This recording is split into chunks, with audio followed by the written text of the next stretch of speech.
Mr. Chairman, at this time I would like to yield 5 minutes to the author of this bill, the gentleman from the Silver State, Nevada, Representative Mark Amodei, a former member of the Committee on Natural Resources.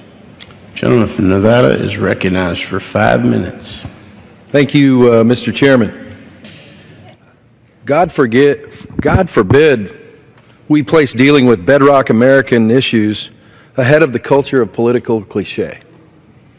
It's always nice to be informed of what the status is in the Intermountain West by people from towns that end in the name Beach. I find it incredibly interesting that we have heard on several occasions that the administration's average for the supermajority of applications is 36 months or less, and how we need to work together on things when the legislation on the floor right now calls for a 30-month time frame, which is extendable, by the way, with the consent of both parties. And so instead of, well, let's have an amendment to make it 36 months and put this on the suspension calendar, we are subjected to this is bad and it disenfranchises the public and all that. So let's talk about what this is really about. You know, there's an old saying in the law, when you got the facts, you argue the facts. When you got the law, you argue the law. And when you don't have either, you just argue. And so here we are, because everybody in the room knows, depending on what side of the issue you're on, the big tool in this thing is, if we can outweigh them, the capital will go elsewhere. And guess what? The folks that believe in that are winning.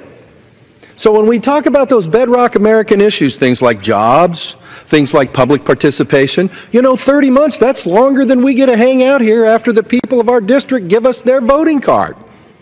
That's longer, used to be, than somebody would take to try to talk you into voting for them for governor or president. Nobody can accuse this legislation at 2.5 years, extendable by stipulation, of forcing the public to sit on their hands.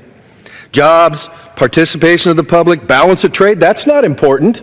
Well, I mean, why should we be concerned about balance of trade and exporting the minerals that this country is wealthy with? You want to talk about abandoned mines in my state? Those folks happen to be doing a great job. Now, if you want to talk about the culture of the 1870s, yeah, but it's come a long way. And God forbid, when we talk about paying your fair share, in my state the industry pays north of $80,000 a year. Those people pay federal income taxes, they buy goods and services that are federally taxed, gasoline, tires, all that stuff. But no, let's send those jobs overseas where none of that happens. None of that happens. That is smart policy. I simply disagree. God forbid we talk about commercial supplies, national security, strategic supplies. Other speakers have talked about that. This is not some dream job for the minerals extraction industry. Oh, and by the way, let's not look at the folks down in the Palmetto State right now who are experiencing phenomenal floods that might need materials to kind of rebuild their state. God forbid we talk about sand and gravel for those folks in the Golden State after the Loma Prieta earthquake, and they needed to rebuild things called freeways, lickety-split. This is not about supplying sand for your kid's sandbox. This is not about gravel for your driveway and your subdivision. This is about having flexibility to address issues that are mineral related, because you know what? Nobody has called this place, regardless of who's running it, nimble. So, when one of these issues comes up, God forbid you give them, that's right folks, hang on to your hats, 30 months to try to get the permission from the federal government to extract minerals on that.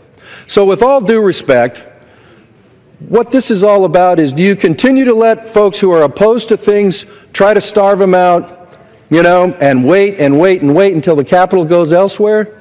Or do you take the folks in the administration's word, nice job, takes you 36 months? You want us to change it to 33 months and put it on the suspense calendar? I'll do it. But short of that, methinks thou doth protest too much. I solicit your earnest support, and I'm looking forward to the Senate work on it this time because we are nimble compared to those folks on the north end of the building. I yield back, Mr. Chairman.